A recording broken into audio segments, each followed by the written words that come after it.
Faith Hill.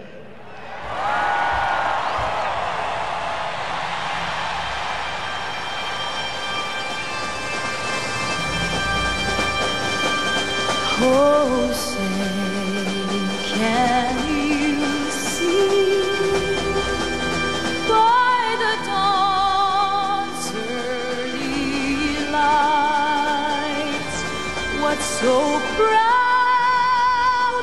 we hailed at the twilight's last gleaming, whose broad stripes and bright stars through the perilous fight o'er the ramparts we watched. Should the central government be? The central government should be much stronger than the ones of the states. The government needs to be strong enough to squash democratic excesses such as Shays' Rebellion. States' rights need to take a backseat to the central government, especially during this time of political instability. The government should also be there to protect the lives and estates of the wealthy and subordinate the sovereignty levy of the states. Justice is the end of... The central government should be stronger than the diplomatic front. In terms of domestic policy, though, the government should not interfere with the people. The best government is the government that governs the least. The power of the government should rest instead with the states, since they can effectively meet the demands of the local population better than a large federal government. If a strong central government was to be established, then a possible dictatorship might arise. Next question. How should the Constitution be interpreted? The Constitution should be viewed as a loose document. It does not define all the powers that the government has, and the government has the right to adopt any additional powers to fulfill its duty. The elastic clause of the Constitution should be used to its fullest extent to enable the federal government to do its job. The Constitution should consist only of general provisions. The reason is that they must necessarily be permanent and that they cannot calculate for the possible change in things. The Constitution should be followed as close to the actual text as possible. All powers not delegated to the federal government are given to the states. If the states feel something is unconstitutional, they can nullify it. This ideal is represented in mine and James Madison's Virginia and Kentucky resolutions. The Constitution should be used to give more freedom to the people in the states and not used to give the federal government more power. The Constitution is not a document that can exist for a long period of time. Who am I to decide the rules and regulations of government for future generations? Let future Americans determine their own government. Next question. What policy should the government have on business? The government should do all in its power to help our native business get off the ground and help them into international trade. My proposal of a Bank of the United States of America should provide loans to assist them in industrialization. The only way that our nation will ever become great is if we accept industrialization and make it our own. A protective tariff should also be established to help businesses as well. Those who do not industrialize become hewers of wood and haulers of water. Business is not necessarily part of a democratic society. It has to be there to provide for defense and to sustain our citizens, but a more rural economy makes for a better democracy. Government should not outwardly support businesses because businesses lead to inequality among citizens and leads to corruption. We see in England the consequences of the want of economy. The laborers reduced to live on a penny and the shilling of their earnings, to give up bread, and to resort to oatmeal and potatoes for food. And the landholders exciting themselves to live in penury and obscurity abroad, because at home the government must have all the clear profits of their land. Another part of the economic being of the country is the tariff. A tariff to defend the country against foreign competitors trying to protect their own markets is okay, but to do so just to protect our manufacturing aristocracy is wrong. It steals from the common man and just makes their aristocracy richer.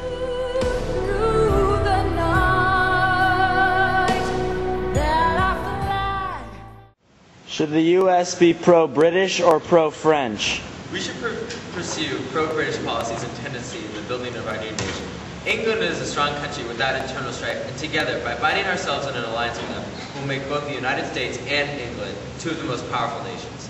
Trade, especially with Britain, is a key factor in the fiscal machine of which we, as federalists, are trying to produce. The French are going through some internal turmoil, and we don't want to get involved in their problems. We should support the French in their fight for freedom. We should condemn the British trying to impose their will on the French in order to keep their social hierarchy at home. The success of the French Revolution will ensure the progress of liberty in Europe and its preservation there. Do not forget what we fought for just a few years ago. If the French lose, then it will be a tremendous boost to dictatorship throughout the world. The failure of the French Revolution would have been a powerful argument for those who wish to introduce a king, lords, and commons here, a sect which is all head and no body. While the French have been overly cruel and hasty in dealing with their greedy aristocrats, blood must be paid for freedom. I was a sincere well-wisher to the success of the French Revolution, but I have not been insensible under their atrocious depredations that have been committed on our commerce. They attack us, and so I have turned my back on them, but I still believe in the goodness of democracy in Europe. How should the national debt be handled? The national debt is a national blessing. It is the adhesive the Union needs to get on its feet. It is the national government's obligation to assume the state's debts, since most of it was incurred during the War for Independence. By assuming states' debts, we will bind them to the central government. To strengthen the Union, we need to shift the attachment of wealthy creditors from the states to the federal government. The more creditors of whom the government owes money increases the support of the government because of the creditors' personal interest in the successes of the government. The national debt should be handled by paying it off. By keeping a debt, we make our national government weak and stuck to paying off creditors. It does not create more capital, but a vibrant economy does. Private debt is far better because it does not place the whole country at risk. Private debt is also held between citizens by choice. A national debt imposes its burden upon every citizen. I'm applying for all the possible savings of the public revenue to discharging the national debt. It leaves problems for future generations. Next question. Should a national bank be established? My proposed Bank of the United States should be established to help strengthen our economy.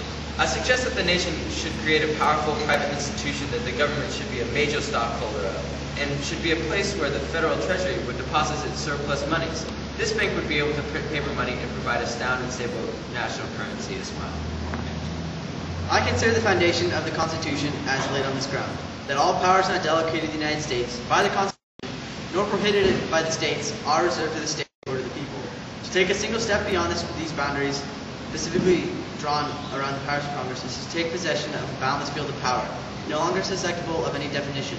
The incorporators of a bank and the powers assumed by this bill have not, in my opinion, been delegated to the United States by the Constitution. The bank and its powers are not included anywhere in the Constitution, so therefore it should not be established. Next question. What about free speech? There's few restrictions on free speech and press. We don't want mindless fools running around printing things that are untrue that might boil in the public's mind and set off rampages against the government. I have distaste for free speech and press.